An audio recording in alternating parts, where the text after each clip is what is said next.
ശിഖായിലെ സ്നേഹം നിറഞ്ഞവരെ, സ്ലിഹാകാലം 4-ാം വ്യാഴാഴ്ച കേൾക്കപ്പെടാൻ പോകുന്ന സുവിശേഷ ഭാഗം ലൂക്കായുടെ സുവിശേഷം 10-ാം അധ്യായം 1 മുതൽ 9 വരെയുള്ള തിരുവചന ഭാഗങ്ങളാണ്. ഈശോ ഇങ്ങനെ തന്റെ ശിഷ്യന്മാരെ പലയിടങ്ങളിലേക്കായിട്ട് അയക്കുമ്പോൾ പറയുന്ന ഒരു വാചകമുണ്ട്.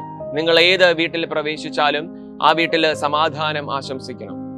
നല്ല വാക്കുകൾ ഓതുവാൻ ഒരു കടൽക്കരയെ മുഴുവൻ പഠിപ്പിച്ച ഈശോയുടെ പിന്മുറക്കാരും അനുഗാമികളുമാണ് നമ്മൾ ഓരോരുത്തരും.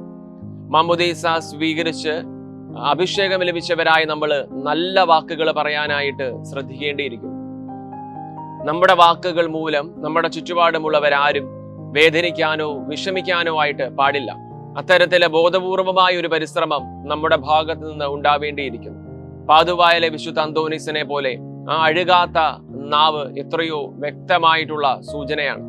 നല്ല വാക്കുകൾ പറയുന്നവരുടെ നാവുകൾ നമ്മുടെ മരണശേഷവും ഇങ്ങനെ അഴുകാതെ സ്വർഗം സൂക്ഷിക്കും.